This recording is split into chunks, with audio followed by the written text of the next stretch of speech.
Bonjour Madame Béchette. Bonjour Thomas. Ça va bien? Bien et toi? Oui, super. Qu'est-ce qui caractérise votre relation avec les élèves? La relation avec mes élèves, c'est une relation de complicité. C'est vraiment là-dessus que je mettrais l'accent. J'aime attendre mes élèves à la porte quand ils arrivent le matin. J'aime prendre de leurs nouvelles au retour de la fin de semaine. J'aime prendre du temps pour parler avec eux en début de période. Je dirais que c'est vraiment l'écoute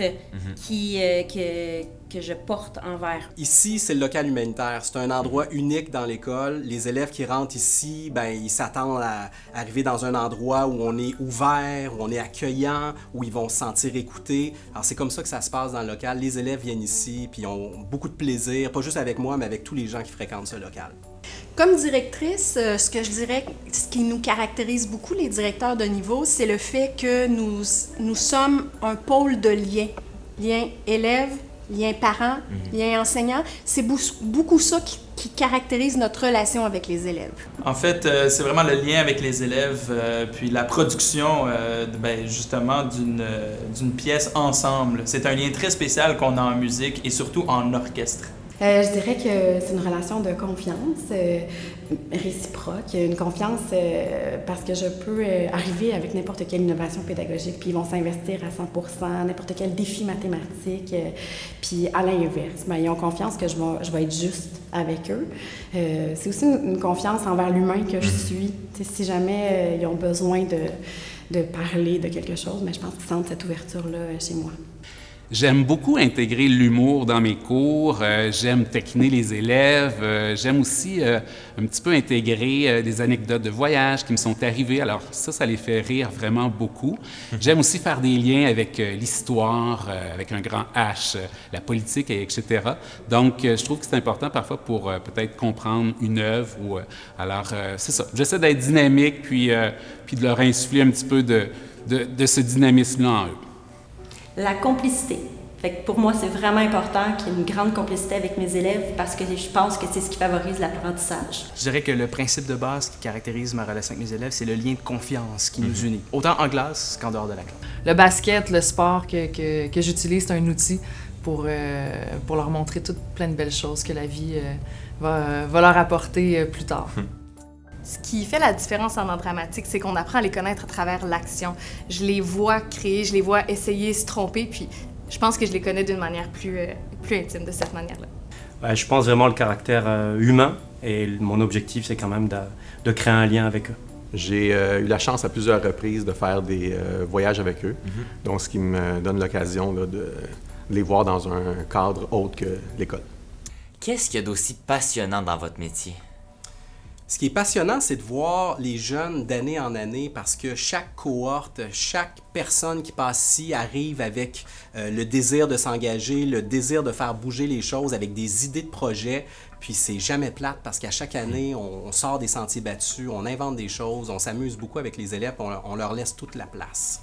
Ce qui est passionnant, c'est de les voir évoluer, de les voir grandir, de les voir partir d'un point pour se rendre à un autre, soit d'un point de vue humain, d'un point de vue académique, mais c'est de les voir grandir. Moi, là, je dirais pas que dans mon travail, mais dans le fait de travailler avec des adolescents dans une école secondaire, notamment ici au collège, c'est le fait de voir des enfants arriver en première secondaire et de les amener, de les conduire, de les aider à se déployer vers de jeunes adultes quand ils quittent le collège. C'est ça qui est vraiment passionnant. Et le fait de contribuer pédagogiquement, humainement à ce déploiement-là. En fait, la passion pour la musique m'anime et c'est le partage vraiment qui me nourrit, le partage de cet amour de la musique aux élèves. Bien, c'est le fait que je peux être créative. Comme je peux créer, je peux toujours trouver des nouvelles façons de faire en sorte que les mathématiques soient mieux comprises par les élèves. Puis c'est aussi de tous les jours de rencontrer. Tu sais, une classe, c'est une personne. Fait que c'est toujours d'aller rencontrer cette personne-là puis de voir comment elle va aujourd'hui.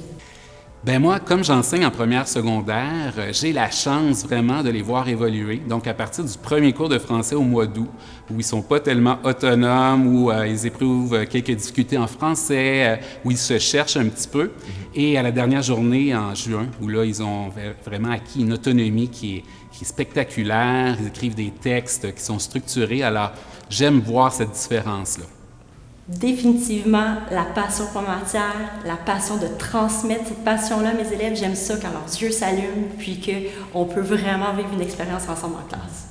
C'est le fait qu'à chaque jour, j'ai la chance de développer une relation saine à la connaissance avec mes élèves, de développer leur curiosité. C'est vraiment d'accompagner les jeunes à forger leur personnalité de façon quotidienne, puis s'accomplir, de vraiment travailler aussi à l'atteinte d'objectifs, autant personnels que d'équipe. Puis évidemment, de les voir réussir au bout de tout ça, c'est vraiment gratifiant. C'est le fait de découvrir avec eux les réponses à nos démarches de création. Toutes les fois, il n'y a pas de réponse toute faite, puis on cherche ensemble, ça crée un lien de confiance puis de solidarité. Je pense qu'on a la chance au collège d'avoir des jeunes qui sont curieux, qui ont envie d'apprendre et qui sont, je pense, tout bêtement passionnés. On vient d'en parler, là, la relation avec les élèves, c'est ce qui est pour moi le plus passionnant, apprendre à les connaître, à les faire évoluer, à les voir progresser. Je tente de rendre le cours le plus vivant possible, le plus interactif possible. Donc, j'essaie de rendre ça vivant. Est-ce que vous vous souvenez d'une anecdote qui vous a vraiment marqué durant votre parcours? Quand les élèves reviennent nous voir, soit après leur parcours secondaire, puis qu'ils ont réussi à atteindre leurs objectifs, puis qu'ils me disent que j'ai eu un impact positif dans leur vie, ça, c'est tellement agréable à recevoir. C'est un cadeau. Il y en a plusieurs, mais pas plus tard qu'en décembre dernier, c'était la campagne des Pains de Noël, notre 50e campagne. J'ai un élève qui m'a appelé, il me dit « Monsieur, je travaille maintenant avec mon père dans sa compagnie. Je lui ai dit qu'il fallait qu'il s'implique pour une cause sociale, puis je lui ai dit de le faire avec le Collège Jean Eudes parce que ça m'a marqué quand j'étais là, faire les paniers de Noël à chaque année. On s'en vient, attendez-nous, on vous fait un don, puis on arrive avec des camions, vous aider à livrer. » Ils sont arrivés avec une flotte de 5 ou 6 camions, ils nous ont donné 5 000 $. Wow. Ça a été extraordinaire, puis il est arrivé avec une gang aussi d'anciens de sa cohorte. Alors, c'est un très beau souvenir. Et je suis revenue à l'école un 1er avril et mon bureau avait été parsemé. Il y avait des poissons d'avril partout dans mon bureau. Et après, j'ai appris que c'était secrétaire et de mes élèves qui avaient décoré ce beau bureau accueillant. Donc, c'est une façon de vous montrer que à l'école, c'est un milieu vraiment humain de vie où on aime ça faire plaisir aux gens. Ben, je te dirais qu'il y en a quelques-uns. Entre autres, la première fois que mon groupe a gagné une médaille d'or au Music Fest et aussi nos traditionnelles batailles de boules de neige au camp musical Orford. C'est quand je suis allée, il y a une cohorte que j'ai eue pendant 3 ans, puis je suis allée à la messe des finissants parce qu'ils m'ont demandé de lire un texte, puis il y a des élèves qui sont venus me voir tout de suite après ce moment-là que j'ai lu, après l'événement, puis là, il y avait les parents en arrière qui étaient un peu fâchés, que ce soit moi qui vienne voir avant d'aller les voir eux, puis je trouve qu'au final, ces parents-là, ils ont encore ces élèves-là, mais pas moi. Fait que je trouvais que c'était une bonne idée de venir me voir. Bien, quand j'enseignais en 3e secondaire, on enseignait la poésie et je me souviens qu'il y avait, évidemment, on faisait écrire des poèmes. Il y avait un élève qui s'était démarqué, un joueur de basketball qui, vraiment, on n'aurait pas pensé qu'il adorait la poésie. Et ses poèmes étaient extraordinaires, ils étaient même exceptionnels. Je lui avais dit, tu devrais continuer là-dedans.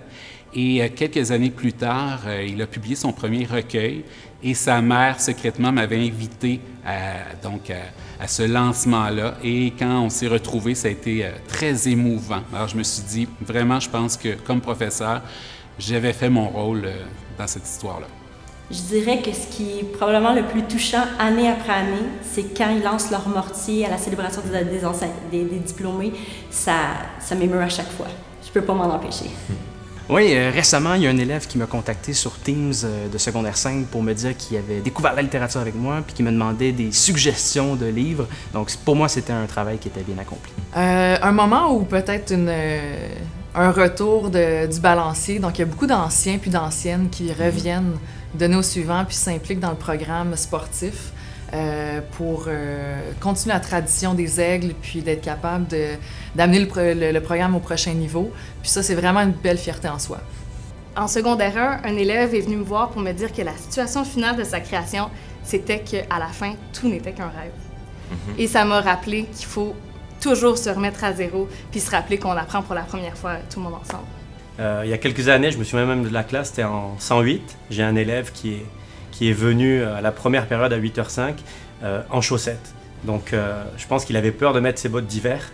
Puis, il avait oublié ses souliers à la maison et il était arrivé en chaussettes à l'étage de secondaire 1. Le plus beau moment que j'ai vécu au collège, c'est pendant une période de lecture en classe, alors qu'un de mes élèves s'est véritablement reconnu dans un roman d'Annie Laferrière. Oui, un moment cocasse. Les moments les plus drôles, c'est lorsqu'on, en voyage, entre autres, où on sort de notre cadre régulier, où on est moins à l'aise. Donc, c'est toujours très agréable, très drôle de voir des élèves commander dans une autre langue.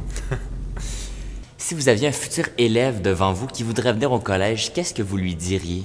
Bien, je lui dirais, implique-toi dès ta première année du secondaire, que ce soit dans le comité humanitaire, les paniers de Noël, génie en herbe, des activités sportives, d'élite ou autres. Vraiment, tu vas trouver des gens qui ont les mêmes passions que toi et surtout, tu vas pouvoir te faire des amis encore plus rapidement. Puis peut-être aussi, fais tes devoirs, tu vas t'éviter bien des problèmes. Je lui dirais, n'hésite jamais. Sois content, sois heureux, rencontre des gens, mais surtout, n'oublie pas ton sarrau de laboratoire. J'ai eu mon fils qui s'en venait au collège. J'espérais qu'il allait vraiment s'impliquer avec son papa dans le local humanitaire, mais il a trouvé une autre voie. Il s'est impliqué en musique, puis à tous les jours, il fait de la musique au collège. Ça le rend heureux. Alors moi, je vous dirais, trouvez votre voie parce qu'on vous offre une multitude de possibilités, de voies différentes pour que vous trouviez votre place. Alors, c'est ce que je vous souhaite, de vraiment trouver votre voie au collège. Cher ami qui veut venir au collège, moi, je te dirais... choisir le collège, c'est choisir une école qui est exigeante, c'est certain. On travaille fort au collège, mais à travers tout ça, on se développe il y a toute une panoplie d'activités auxquelles tu peux participer et te déployer, te développer en tant qu'humain et développer une belle confiance. C'est un milieu de vie, le collège Jean-Eudes. En fait, saisis toutes les opportunités que le collège t'offre. Je dirais, implique-toi dans tes apprentissages, va voir tes professeurs, viens en récupération parce que c'est là qu'on apprend à se connaître. Puis le secondaire, ça passe à travers les relations. Fait que tu vas avoir des relations avec tes amis, dans ton sport, dans les comités, mais avec tes professeurs, viens nous voir parce qu'on aime ça. Je lui dirais, sois équilibré, investis-toi dans tout ce que tu fais, puis sois heureux, parce que Jean-Eudes, c'est vraiment une école de vie pour la vie, puis c'est génial. Je lui dirais que la clé pour une vie scolaire qui est mémorable, c'est l'implication. Implique-toi. Ça serait assez simple, mais complexe en même temps. Ce serait de suivre tes passions, puis de foncer sans regret. Je lui dirais, il n'y a rien de permanent. Tu peux changer d'amis, tu peux toujours t'améliorer, changer de champ d'intérêt, puis recommencer. Rien n'est si dramatique que ça. Bien, je lui dirais, avec tout le choix d'activités qu'on a, que ce soit culturel, scientifique, sportif, c'est de se trouver cette passion-là, et je pense que ça va être le fil conducteur des 5 prochaines années. Je lui dirais, si tu as un rêve, ne t'impose aucune limite. Je lui dirais de s'impliquer. Implique-toi dans ta classe, implique-toi dans ton école, autant dans ta réussite, mais également dans les différents comités pour justement te permettre là, de t'approprier le collège.